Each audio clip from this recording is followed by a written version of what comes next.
आज निफ्टी ने फिर से एक शार्प प्रॉफिट बुकिंग दिखाई और फाइनली अपने वीकली सपोर्ट के पास आकर ट्रेड कर रहा है। इस वीडियो में हम देखेंगे कि मेरे हिसाब से निफ्टी के कल के लेवल्स और मूवमेंट कैसी रह सकती है। कल वीकली कैंडल का क्लोजर भी है, तो कल का दिन निफ्टी के लिए काफ़ी इंपॉर्टेंट होने वाला है। और अगर निफ्टी ने कल वीकली सपोर्ट को ब्रेक किया और उसके नीचे सस्टेन किया तो हो सकता है वो निफ्टी के लिए नेगेटिव भी हो। सो वीडियो बिना स्किप करे एंड तक जरूर देखिएगा। Hello friends, welcome to trade to spend. Nifty के डेली एनालिसिस के एक और वीडियो में आपका स्वागत है। होप आपने हमारा कल का वीडियो देखा होगा जिसमें हमने अपने आज के लेवल शेयर किए थे। हमने क्लियरली मेंशन किया था कि अगर निफ्टी एक गैप अप ओपनिंग देता है तो वहाँ पर जंप करके कॉल या पुट कुछ बाय मत कर लीजिएगा, वेट करिएगा निफ्टी को एक रेंज बनाने का। बिकॉज पिछले कुछ दिनों से Nifty almost same trend follow कर रहा है। गैप अप ओपनिंग, वहाँ से एक बहुत अच्छी रिकवरी, वहाँ पर निफ्टी ने वेट नहीं किया। गैप अप ओपनिंग, वहाँ से एक शार्प फॉल, फिर अगेन निफ्टी ने वहाँ पर वेट नहीं किया। कल भी निफ्टी ने गैप अप ओपनिंग दी और वहाँ से एक शार्प रिकवरी, फिर एक शार्प फॉल। तो निफ्टी कहीं भी ओपनिंग करेगा। आज भी निफ्टी ने यही किया, हमारे नो ट्रेडिंग जोन के ऊपर के लेवल के पास एक गैप अप ओपनिंग और वहाँ से एक शार्प फॉल। शार्प फॉल दिखाया निफ्टी ने, हमारे नो ट्रेडिंग जोन के ऊपर के लेवल से रेजिस्टेंस लिया, हमारे नो ट्रेडिंग जोन के नीचे के लेवल को ब्रेकडाउन भी दिया। आइडियली हमें इस ब्रेकडाउन कैंडल के पास जाकर पुट बाय करना चाहिए था, बट हमने वहाँ पर वेट किया बिकॉज एक ही 15 मिनट के कैंडल में निफ्टी ने करीब 90 पॉइंट्स की फॉल दिखाई थी। अब अगर हम यहाँ पर अपना स्टॉप लॉस भी रखते, हम इस लेवल पे जाकर कहीं बाइंग करते, मतलब 24,836 के आसपास कहीं बाइंग करते और 24,900 हमारा रेजिस्टेंस रहता, मतलब स्टॉप लॉस रहता, मतलब करीब करीब 70-80 पॉइंट का हमारा स्टॉप लॉस था, जो कि एक बड़ा स्टॉप लॉस होता है। इसलिए हमने वहाँ पर वेट किया कि कंफर्मेशन का, कि निफ्टी अगर उस कंफर्मेशन देता है और वहाँ पर उसके नीचे ट्रेड करता है। अगली कैंडल में निफ्टी ने कंफर्मेशन भी दिया, लेकिन फिर निफ्टी ने एक रेंज बनाना शुरू कर दिया। यहाँ पर निफ्टी ने उस रेंज का ब्रेकडाउन दिया, बट अगेन निफ्टी वहाँ पर एक रेंज बनाना शुरू कर दिया। इसलिए हमने वहाँ पर वेट किया निफ्टी को। और निफ्टी का एक हैवी वेट है रिलायंस, जिसके बारे में हमने अपने कल के डेली एनालिसिस के वीडियो में कवर भी किया था।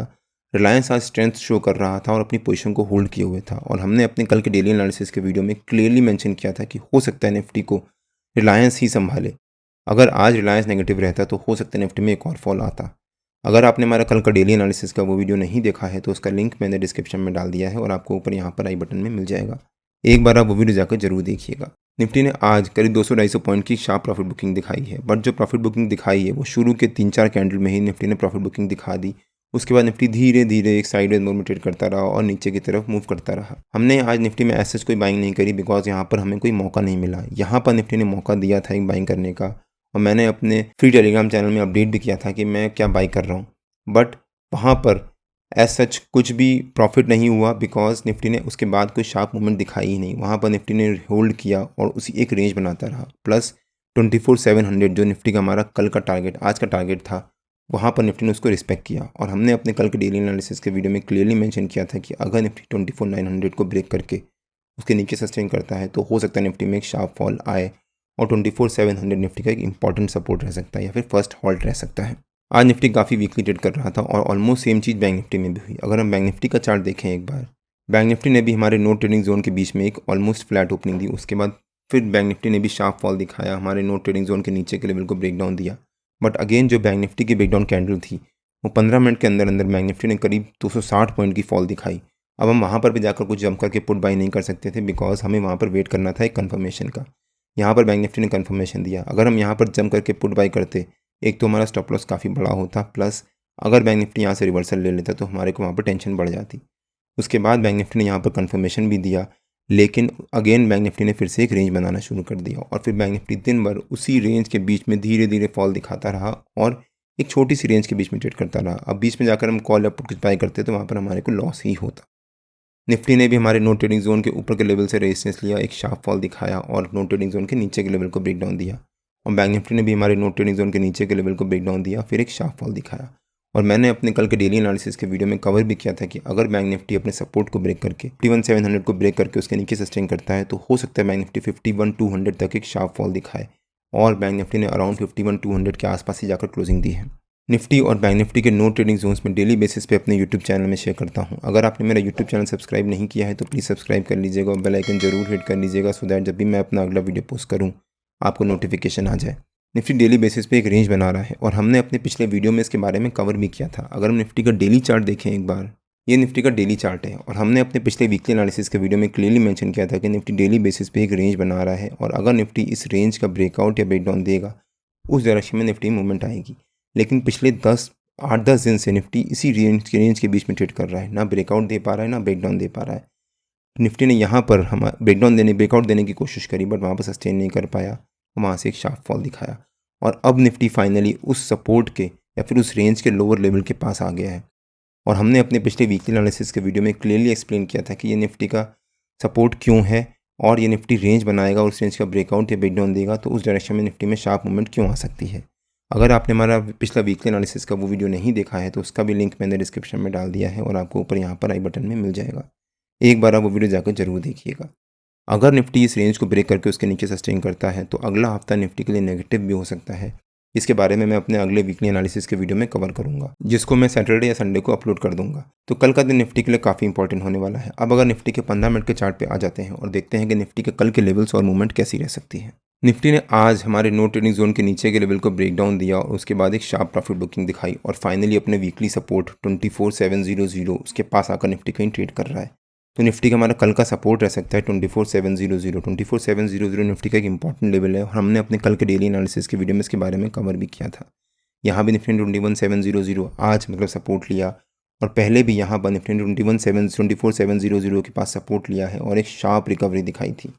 तो 24700 निफ्टी का एक इंपॉर्टेंट सपोर्ट बनता है। प्लस जो निफ्टी ने आज ये रेंज बनाई थी, इस रेंज से रेजिस्टेंस लिया था और जो ये रेंज बनाई थी, इस रेंज का जो लोअर लेवल था वो निफ्टी का कल का रेजिस्टेंस रह सकता है, मतलब 24800 के आसपास हो सकता है निफ्टी कल 24800 एज ए रेजिस्टेंस और 24700 एज ए सपोर्ट इसी रेंज के बीच में ट्रेड करे। मार्केट में इस समय काफ़ी ज़्यादा प्रॉफिट बुकिंग चल रही है और उसका एक बड़ा रीज़न हो सकता है जो भी एक तो ग्लोबल टेंशन जो चल रही है उसको अगर हम इग्नोर कर दें बिकॉज उसका जो होना था वो हो चुका, बट एक बड़ा रीज़न जो हो सकता है वो हो सकता है हुंडई का IPO।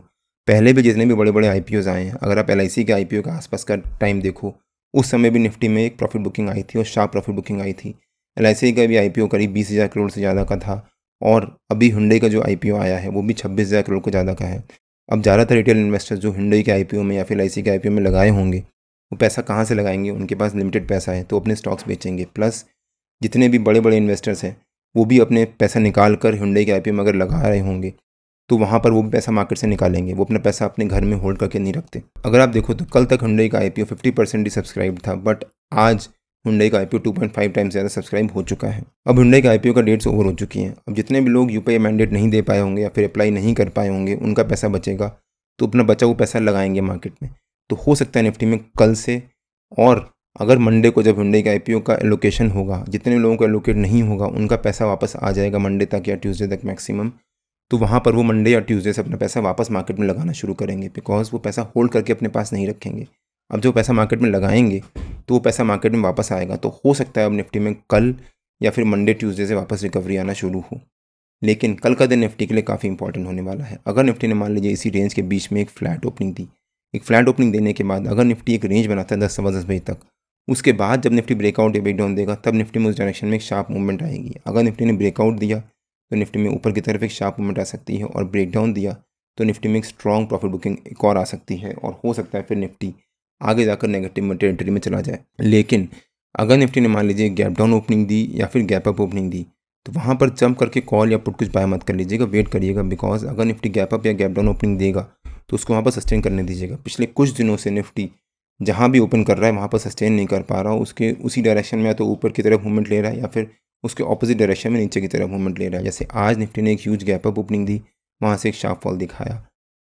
तो अगर निफ्टी मान लीजिए हमारे सपोर्ट के पास या उसके नीचे एक गैप डाउन ओपनिंग देता है तो वहाँ पर जंप करके पुट बाय मत कर लीजिएगा। निफ्टी पूरी कोशिश करेगा 24700 को सपोर्ट सस्टेन करने की। अगर निफ्टी 24700 को होल्ड नहीं कर पाया और उसके नीचे थोड़ी देर सस्टेन करता रहा तो हो सकता है निफ्टी में फिर एक शार्प फॉल आए। अगर निफ्टी मान लीजिए गैप डाउन ओपनिंग देता है और 10 बजे तक या फिर पौने 10 बजे तक वहाँ पर होल्ड कर जाता है 24700 के नीचे, तब हम यहाँ पर पुट बाई कर सकते हैं with this support as a stop loss, जो कि रेजिस्टेंस से कम करने लग जाएगा। लेकिन अगर निफ्टी ने हमारे रेजिस्टेंस के पास है उसके ऊपर एक गैप अप ओपनिंग दी, अगर निफ्टी ने हमारे रेजिस्टेंस के पास है उसके ऊपर एक गैप अप ओपनिंग दी, तब भी यहाँ पर जंप करके कॉल बाय मत कर लीजिएगा, वेट करिएगा। हो सकता है निफ्टी गैप अप ओपनिंग दे, वहाँ से एक शार्प प्रॉफिट बुकिंग दिखाए, फिर से वापस रिवर्सल ले। गैप अप ओपनिंग, एक शार्प प्रॉफिट बुकिंग, फिर रिवर्सल। अगर रिवर्सल लेता है और उसके बाद यू टर्न बनाने के बाद पहली 15 मिनट के कैंडल के हाई को ब्रेक करता है तब निफ्टी में उस डायरेक्शन में एक बहुत अच्छी मूवमेंट आएगी। लेकिन अगर निफ्टी गैप अप ओपनिंग देता है तो वहाँ पर जंप करके कॉल बाय मत कर लीजिएगा। हो सकता है कल भी रिलायंस निफ्टी की रैली को लीड करे और कल निफ्टी में पॉजिटिव मोमेंटम वापस स्टार्ट हो। क्योंकि निफ्टी पूरी कोशिश करेगा 24,700 को सस्टेन करने की और होल्ड करने की। निफ्टी और बैंक निफ्टी के जो भी लेवल्स होते हैं रेगुलर बेसिस पे मैं अपने फ्री टेलीग्राम चैनल में शेयर करता रहता हूँ। अगर आपने मेरा फ्री टेलीग्राम चैनल ज्वाइन नहीं किया है तो उसका लिंक मैंने डिस्क्रिप्शन में डाल दिया है और आप मेरे को टेलीग्राम में ट्रेड टू स्पेंड नाम से सर्च मार्केट ज्वाइन कर सकते हैं। अगर आपको वीडियो अच्छा लगा हो तो please like share and subscribe और बेल आइकन जरूर हिट कर लीजिएगा सो दैट जब भी मैं अपना अगला वीडियो पोस्ट करूँ आपको नोटिफिकेशन आ जाए। कल मार्केट में मिलते हैं। टिल देन जय श्री राम एंड जय हिंद।